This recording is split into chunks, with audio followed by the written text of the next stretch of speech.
Oke, assalamualaikum warahmatullahi wabarakatuh. Balik lagi di Firman Vlog ya. Kali ini di video kali ini atau kesempatan kali ini saya akan sedikit bercerita ya tentang pengalaman saya menggunakan mobil ya. Mobil Honda Stream ya, Stream tahun 2003-an. Jadi mobil Honda Stream ini saya beli sebagai mobil kedua saya ya. Jadi mobil pertama saya adalah Nissan Sunny ya, Nissan Sunny tua gitu. Tahun 97 ya, waktu itu sih Nissan Sunny itu X-Taxi, X-Bluebird gitu ya. Masih cukup layak ya, waktu itu sebenarnya masih cukup layak pakai ya. Cuma saya jual waktu itu karena dengan kondisi kan COVID ya. Karena kita tahu sendiri ya di mana COVID-19 ya. Saya jual sekitar tahun 2020 atau 2021 ya. Waktu itu kan saya usaha ya. Saya usaha di mana usahanya tersebut ya agak sedikit mengalami penurunan ya. Dimana kan COVID itu semua aturan macam-macam ya. Ada yang macam-macam waktu itu yang lagi kita buka jam usahanya dibatasin segala macam. Jadi belum lagi kan saya waktu itu usaha makanan ya, target pasar memang anak-anak sekolah yang ternyata sekolahnya kan diliburin waktu itu ya, di semua semua itu sekolah remote ya, dari rumah seperti itu. Jadi Nissan itu saya jual sekitar 2021 ya. Saya jual untuk recovery ya. Jadi gantinya itu saya sempat uangnya itu sebagian kepake untuk pribadi ya, sebagian lagi saya belikan Ninja waktu itu, Ninja RR waktu itu bahan setengah harga. Kemudian dari Ninja RR tersebut alhamdulillah sih ada rezeki so far setelah COVID ya. Jadi waktu itu nyicil, jadi gantinya itu mobil keduanya itu adalah Honda Stream. Waktu itu Honda Stream dibeli sekitar di angka berapa ya, kalau salah 47 juta gitu, 45 kalau nggak salah. Jadi mobil itu dibeli dengan kondisi ya, Honda Stream itu waktu itu pasaran sebenarnya masih cukup tinggi juga ya, seperti saat ini ya. Jadi dibeli 45 juta dengan tanpa alasan ya. Waktu itu di range segitu pajak mati waktu itu. Pajak mati yang kalau dicek Sambara, nah ini seger juga harganya, harga pajaknya ya. Sekitar 33 juta itu include dengan denda segala macam ya. Dan itu saya beli di tahun 2022 kalau nggak salah. 2023 awal. 2023 awal saya hampir pakai hampir setahun ya berarti ya, ketemu sampai Desember ini.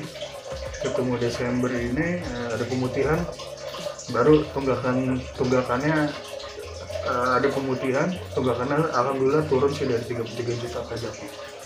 Kemudian di sini juga saya akan sedikit sharing nih buat teman-teman yang lagi nyari Honda Stream ya, atau cari mobil di budget range harga sekitar 60-70 jutaan ya.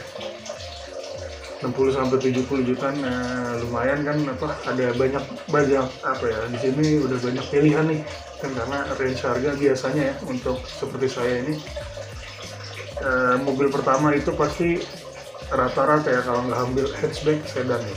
Nah di situ kan range-nya udah gitu tahunnya cukup lama ya, yang pasti di bawah tahun 2000 ya untuk dengan range harga mobil pertama di 20 jutaan waktu itu. Pasti untuk seperti saya nih kan sudah berkeluarga ya, jadi kebutuhannya bertambah dan memang butuh space yang lumayan ya kan. Kalau sedan kan kita tahu sendiri ya, mobilnya itu cenderung sempit ya, cuma 5 seater aja gitu. Udah gitu bagasinya kan juga nggak begitu banyak ya, seperti itu. Jadi butuh yang lumayan besar ya, di mana di budget 70 jutaan itu sudah ada, mungkin di Toyota sudah masuk kijang kapsul sudah masuk. Kemudian di Nissan ada Serena yang MPV-nya ya, yang model van, ada Serena. Kemudian ada Grand Livina, Grand Michelin gen yang pertama ya udah mulai masuk. Itu tahunnya lumayan cukup udah kalau nggak salah 2010-an lah, 2010-an gitu. Dan sudah ada X-Trail T31 kalau nggak salah. Kemudian di Honda dengan budget 60 mungkin ada CR-V Gen 1. Kemudian Honda Odyssey yang tapi yang lama ya, Odyssey RA1 kalau nggak salah ya, RA6 ya, saya lupa kode itunya. Kemudian ada Odyssey gitu. Nah, dari berbagai macam pilihan ini kan kita cari yang speknya cukup panjang ya. Jadi saya putuskan ngambil Honda Stream gitu. Karena mungkin kalau saya yang biasa pakai sedan, yang mungkin pakai MPV yang cukup tinggi ya, seperti Toyota Avanza, mungkin di situ nggak begitu nyaman ya. Nah, mungkin dengan yang biasa kita bawa agak sedikit ngerebah, Honda Stream masuk nih, cocok nih karakternya seperti itu ya. Karena menurut saya Honda Stream ini adalah MPV yang jadi kita tarik mundur dulu ya. Honda Stream itu dibuat basisnya adalah dari Honda Civic ES kalau nggak salah ya. Nanti dikoreksi kalau saya salah. Basicnya adalah Honda Civic. Jadi di mana adalah sebuah sedan yang biasanya sedan itu kan dibuat seperti minibus atau wagon ya. Cuma di sini sedan dijadikan minibus MPV gitu. Seperti itu. Jadi kenyamanannya itu 11-12 sama kenyamanan sedan seperti itu. Nah, kemudian di sini saya bagikan juga nih buat teman-teman ya, keuntungannya atau kelebihannya ya dari menggunakan Honda Stream ini. Ya perlu diketahui sebenarnya Honda Stream itu ada dua tipe ya, yang di Indonesia ya. Pertama adalah yang pre-facelift, jadi saya beli yang pre-facelift ya, jadi yang masih yang lama ya. Seperti itu nggak banyak, kalau nggak salah produksinya nggak gitu banyak. Karena yang tipe pertama itu seingat saya kalau nggak salah dulu sempat ada CBU dari CBU Jepang ya, kemudian di CKD di HPM ya, Honda Prospect Motor itu kalau nggak salah di Cikarang ya. Di CKD kan, setelah di CKD kan itu selang 1-2 tahun kalau nggak salah 2003-2004 itu sudah keluar tuh yang faceliftnya cukup lumayan, rentangnya juga nggak lama juga kalau nggak salah, dari 2004 ke 2006 kalau nggak salah seperti itu. Nah kemudian setelah itu di discontinue. Sebenarnya ada satu tipe lagi ya, ini benar-benar total nggak facelift ya, jadi benar-benar total ganti body, ganti apa segala macam. Nah itu namanya Stream RSZ ya, cuma kalau nggak salah cuma ada di Malaysia dan Singapura seperti itu. Oke, kemudian ya kita balik lagi ke pembahasan kelebihannya dulu ya. Kita bahas kelebihannya dulu ya, mungkin buat teman-teman ya. Jadi Honda Stream ini pertama mempunyai dua kode bodi ya, dua kode mesin. Honda Stream mempunyai dua kode mesin, di mana yang pertama D17A itu 1700 cc ya. D17A 1700 cc itu sama persis dengan apa yang ada di Civic ES seperti itu. Kemudian satu mesin lagi berkode K20 ini cukup umum ya, cukup.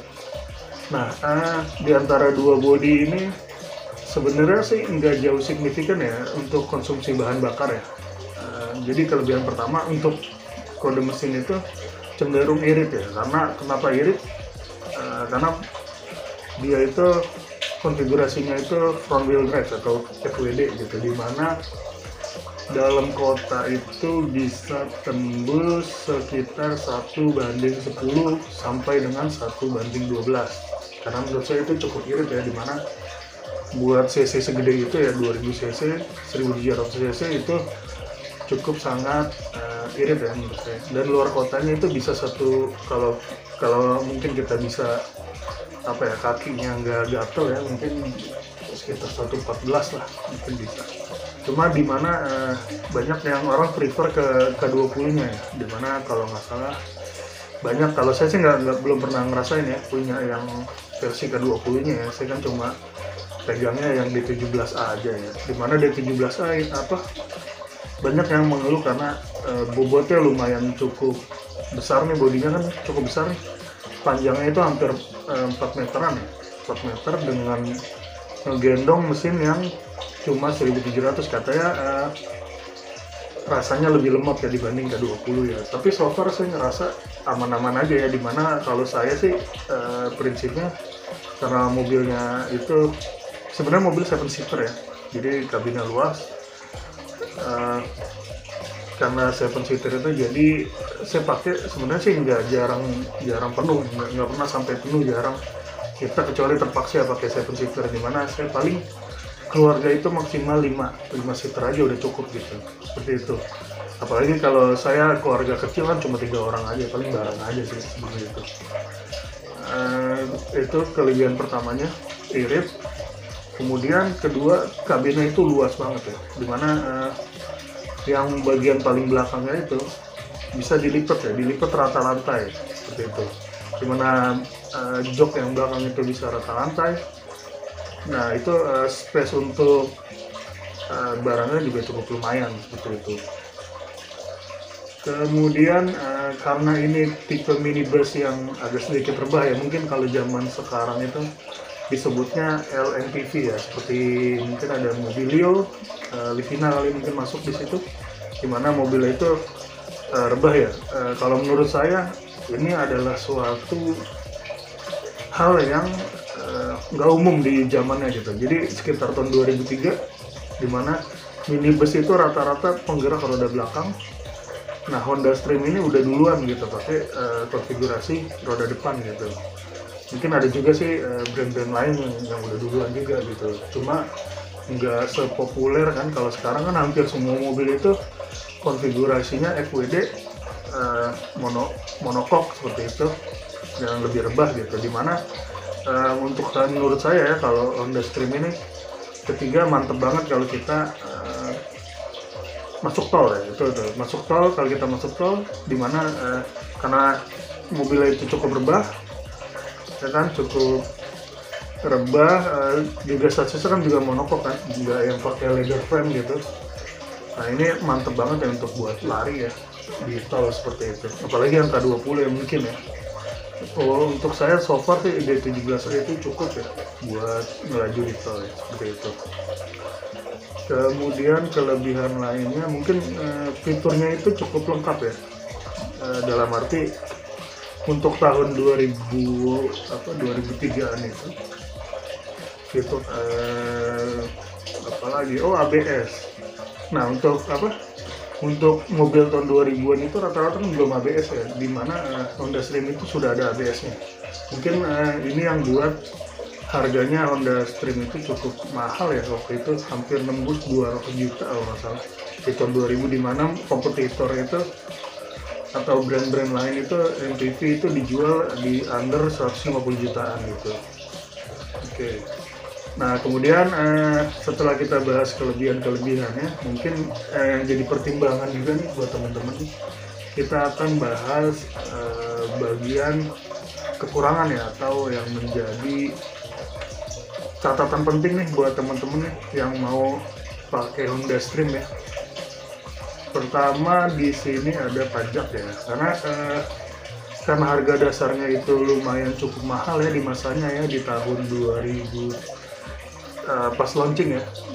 Jadi Honda Stream ini cenderung tanda kutip ya, pajaknya itu bikin kaget ya gitu ya. Apalagi seperti saya ya, kenapa saya bilang di awal tadi tunggakan pajaknya itu 33 juta ya gitu. Kan lumayan wah. Padahal matinya itu mati pajak itu juga cuma dari tahun 2019 ke 2023, itu kan artinya pendek ya, cuma sekitar berapa ya, 4 tahunan ya, 4 tahun tapi tertunggaknya segitu gede gitu. Kenapa ya? Karena satu range pajak itu stream itu kisarannya 2 jutaan ya, 2 juta up ya, 2 juta sampai saya survei ke teman-teman di grup yang di Facebook ya, sekitar dari 2 juta sampai dengan ada hampir nyentuh 3 juta sih gitu, seperti itu kan. Di daerah kan beda-beda ya.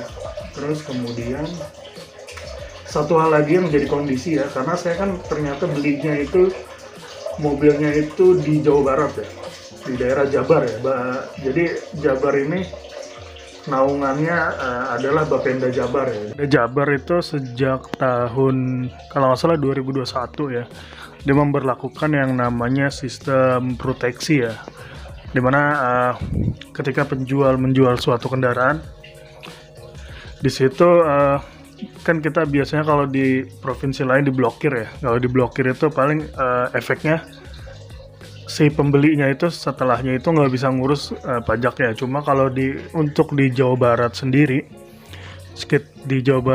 dengan adanya sistem proteksi tersebut, pajak yang ada itu jadi langsung progresif maksimal ya, atau kepemilikannya itu langsung lompat ke kepemilikan kelima seperti itu. Makanya tadi kenapa bisa sampai 33 juta karena pajak Honda Stream itu yang awalnya 2 sampai 3 jutaan bisa bengkak jadi 5 juta. Seperti itu. Nah, ketika 5 juta kan dikalkulasi katakanlah 5 kali 4 udah 20 juta. Udah 20 juta, nanti ditambah denda dan lain-lainnya sekitar, nah itu bisa bengkak sampai sekitar 33 juta gitu. Makanya untungnya kemarin di tahun ini nih Bapenda Jabar itu mengadakan, kalau nggak salah dimulai dari bulan Oktober sampai Desember, ada namanya pemutihan deh kalau nggak salah. Pemutihannya itu ya bener-bener yang dendanya itu kemarin setelah kita hitung dari 33 juta itu sekitar 8 juta apa 9 juta sendiri gitu. Itu untuk denda doang ya, seperti itu. Makanya untung lah kemarin ada program pemutihan, jadi saya nggak harus bayar sebesar 33 juta gitu. Makanya buat teman-teman yang itu kelemahan pertama ya, atau kekurangan pertama ya, pajak itu ya lumayan mahal gitu. Jadi makanya itu yang jadi pertimbangan biar kita dengan ngambil Honda Stream ya jangan kaget lah, intinya kayak gitu. Oke. Kemudian kekurangan yang kedua adalah radius putar. Jadi Honda Stream ini punya radius putar yang sangat terbatas ya. Jadi ketika kita mau putar balik itu nggak bisa langsung patah ya, seperti mungkin kalau yang Avanza itu kan RWD ya. RWD otomatis biasanya untuk bagian depannya itu kan jarak main rodanya itu dia itu kan luas ya, ataupun sedan atau hatchback ya yang compact ya. Walaupun FWD dia masih bisa putar balik ya. Karena kan kenapa radius putar terbatas kan karena Honda Stream ini sumbu rodanya itu antara sumbu roda dan depan itu jauh banget ya. Karena mobil ini panjangnya 4 meteran lah, kurang lebih ya 4 meteran. Jadi ketika kita mau putar balik jadi butuh effort sedikit gitu. Jadi harus belok kiri dulu, ngebuang ke kiri baru kita putar balik. Kadang-kadang kalau jarak mainnya yang 2 arah ya, kadang-kadang kita putar balik pun harus mundur dulu ya. Kadang yang belakang kita nggak tahu mau ikut putar balik juga, kadang malah dihalangi seperti itu. Itu yang kedua. Kemudian ketiga kekurangannya sebenarnya ini yang ketiga ini plus minus ya, ini pilihan ya. Antara tadi ya ground clearance ya, yang itu kan jadi dengan ground clearance yang rendah ini kan jadi ini adalah ketika kita di tol stabil, ketika kita dipacu dengan kecepatan yang lumayan cukup tinggi stabil. Cuma kadang kendalanya ground clearance yang terlalu rendah ini mungkin nggak semua medan itu cocok ya, seperti itu. Mungkin ada beberapa yang kayak jalanan yang mungkin kalau di sini jonggol ya. Dan di sini kalau kita lewat jalan raya Jonggol pakai stream, udah pasti ampun dah. Kayak gitu. Itu jadi satu pajak, kedua jarak main atau radius putar, ketiga ground clearance, kemudian keempat adalah spare part ya. Nah,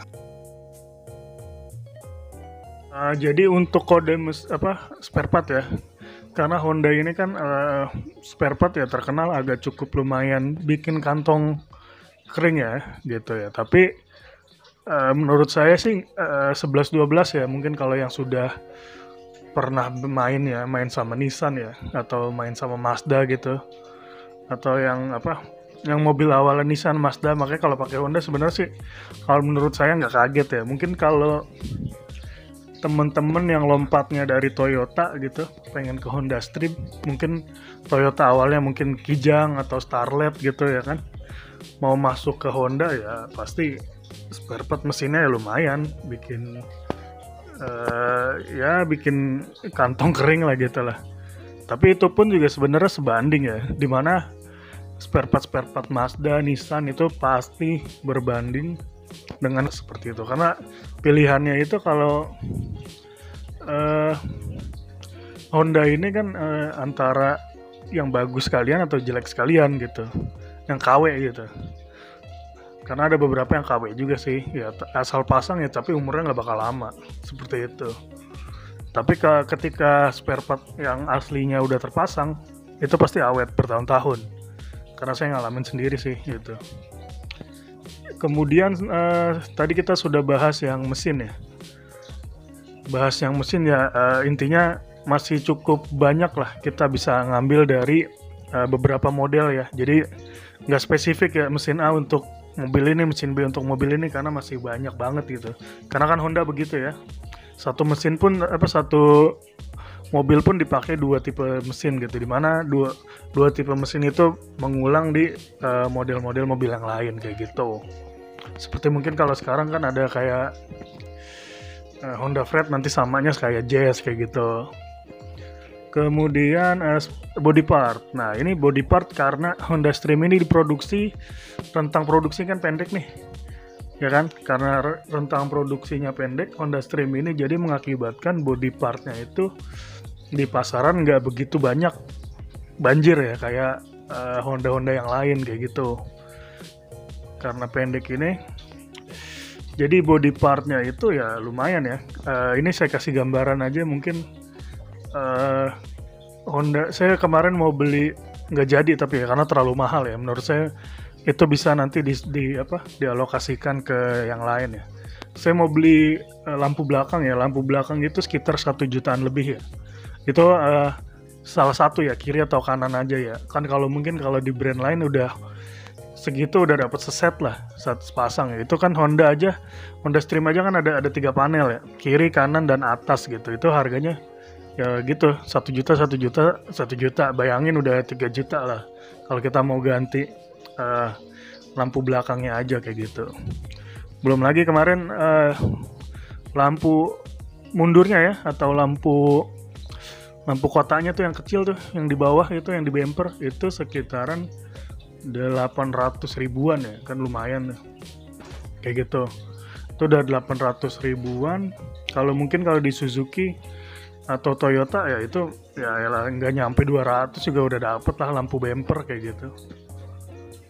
Oke, kemudian itulah body partnya yang mungkin jadi pertimbangan lah buat teman-teman yang nantinya mau ngambil Honda Stream ya, dipikir-pikir lagi ya kayak gitu. Ya paling itu aja sih so far sih dari saya sih. Kemudian impresinya selama ini jadi gini, sebelumnya kan saya pakai Nissan kemudian beralih ke Honda ya, karena jadi saya ngerasa Honda ini lebih lebih badak lah, atau lebih reliable lah, seperti itu ya. Kenapa saya bilang reliable? Karena di Honda ini jarang masuk bengkel ya, ketimbang Nissan ya gitu ya. Karena Honda ini paling ya tune up aja. Kalau Nissan kita ada satu problem nanti mengakibatkan problem yang lainnya, seperti itu.